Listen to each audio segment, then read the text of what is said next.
Rather than using just one image and one layer, it's just not complicated enough for me today.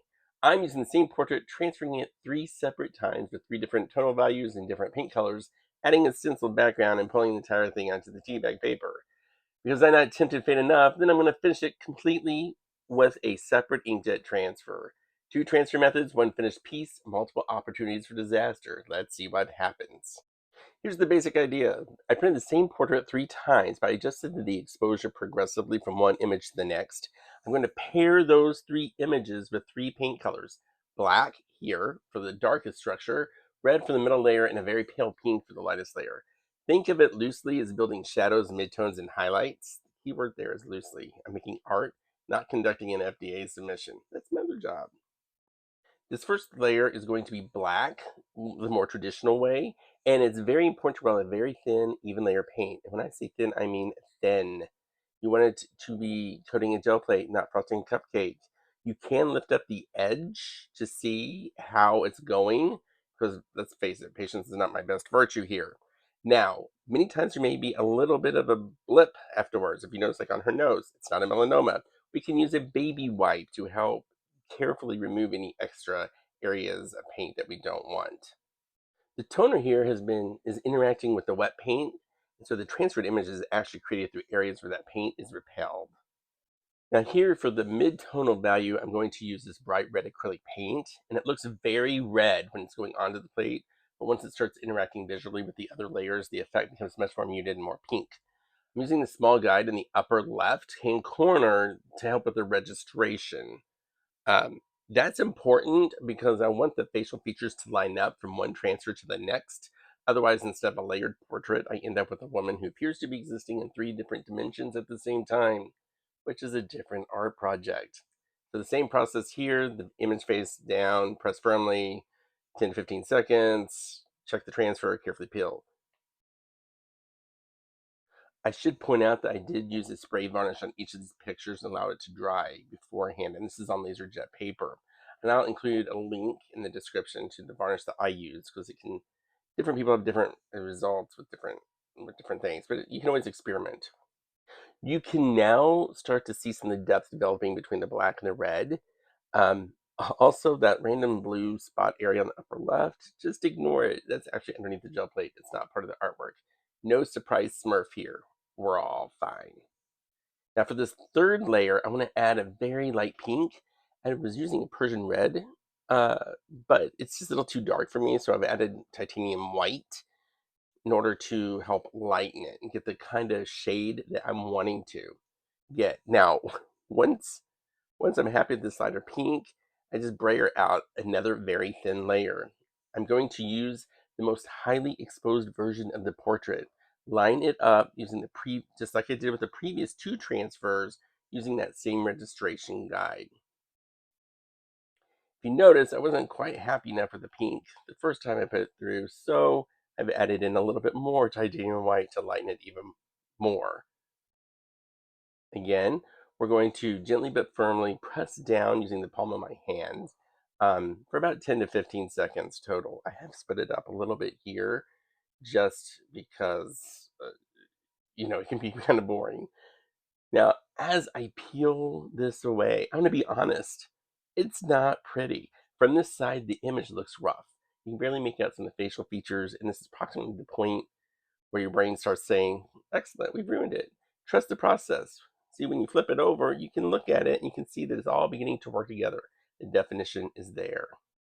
Right now, this image looks like it's going through that awkward adolescent stage.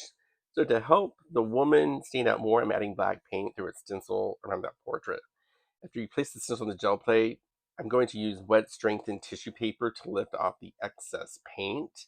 You could also use deli paper or even regular copier paper, but for smaller openings in the stencil, you may need to press a little more firmly to remove the paint cleanly.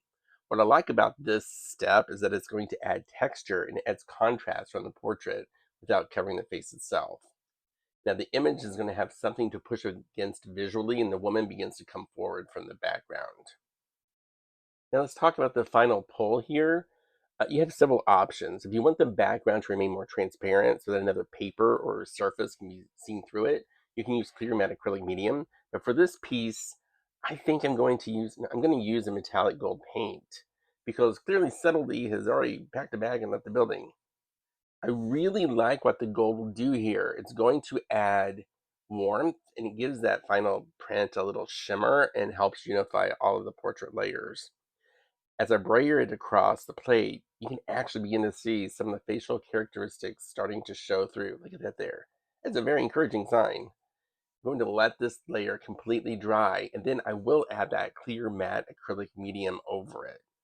The reason why is because that matte acrylic medium is an amazing adhesive to help pull all of the layers onto the paper that you want to remove it for. The medium does look white when it's wet, but it's going to dry clear. I really want that strong final pull since there's so many layers sitting on the plate. I mean, a lot. I had lost count now. And so, again, it's important to have a very thin layer here. If otherwise, it can get kind of goopy, and we don't want that when we want to do the final pull. For the final pull, I'm going to use a wet strengthened tea bag paper. This particular paper I have feels different on each side. One side is smoother, while the other feels more like an actual tea bag. And I've had the best results placing that more textured side directly against the paint. Right there, I missed my mark completely. Apparently, after carefully registering 3 separate portraits, I temporarily forgot how rectangles work. The good news is that this does not automatically ruin the piece. Carefully lift the paper, reposition it, and continue. Then use the palm of my hands to make good contact across the entire surface. Because I live in Florida, God's sauna, where the summer air has roughly the consistency of soup, I'm also going to place a heavy book on top. And for this piece, I left it for about 30 minutes. There's no universal drying time. Your paint, paper, humidity, temperature, and probably the current emotional state of your gel plate can all affect the process. Now for the reveal, I'm removing the protective sheet, flip everything over. Instead of pulling the paper away from the gel plate, I'm slowly peeling the flexible gel plate away from the paper. Because personally, I've had better luck doing it this way, especially with delicate layers, because I seem to get fewer tears. There it is. This is where all of those questionable looking individual stages finally begin to make sense. The black gives the structure, the red and pink create depth, the stencil adds contrast, and the metallic gold puts everything together.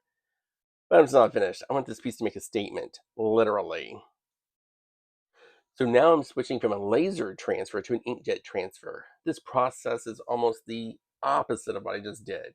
For my setup, I printed the text using black pigmented ink onto brochure paper with my HP DeskJet 2855E. This time I start with a clean gel plate, no layer of paint underneath the printed image. You place the ink side directly against the gel plate and press it down. With the laser method, I'm using the interaction between the toner and the wet acrylic paint, but here with the inkjet method, the actual ink is transferred from the paper directly onto the gel plate. I do need to emphasize something here. Inkjet transfers can be temperamental. Results can depend on the printer, the ink, the paper, the humidity, and the exact combination of materials. What works perfectly for one person may not work for somebody else. You may need to experiment. Gel printing is very relaxing, provided you enjoy hobbies in which your supplies occasionally develop opinions. I flipped the plate over to check the text, and fortunately the transfer looks good. For the pull, I did add a very pale pink layer and use the same wet strengthened tea bag paper. Once again, it's the same method here, and I don't worry so much at this point about the crinkles in the tea bag paper because I want it to have a final, like, distressed look to it. I am going to be using my heavy book again, and so at this point, this book should be getting a production credit on this video. There it is. Now it's time for the second reveal. Again, I'm peeling the gel plate away from the paper, and it worked. The reason I want to use that faint pink behind the lettering is because I knew I would be placing this text over a fairly dark area on the portrait here. And that pink is going to create just enough separation to keep the black text from disappearing into the black background. Now, I could cut the text out neatly, but I prefer the look of torn edges. It feels more organic, more distressed, and a little grungier here. Naturally, I tear it. Now, I've decided I didn't tear enough, and so I'm going to have to tear it some more in just a moment. There I go.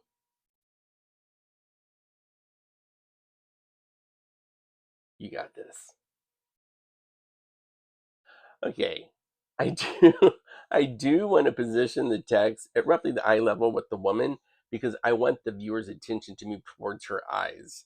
Those eyes were what originally drew me to the source photograph, and I want them to retain and remain that emotional center of the finished piece. The original source photograph came from Pexels, and I'm including the full photographer credit here as well as in the description. I'm sorry I cannot pronounce your name. I don't want to butcher it. To finish everything, I'm using a matte acrylic medium, both as the adhesive and as a final seal or the added text element. So what have we done so far? We have had 3 registered laser print transfers, a stenciled background, we've used metallic gold, wet strength tea bag paper, not once but twice, and a separate inkjet transferred layer over the top. Is this all going to come together, and what will it look like? So now I'm curious, which method do you prefer, the laser transfer or the inkjet transfer? Let me know in the comments, especially if you've tried both. If you enjoyed watching me add entirely unnecessary levels of complexity to a perfectly innocent gel plate, please like the video, subscribe to the channel. Thanks for watching, and I will see you next time. Have a great day.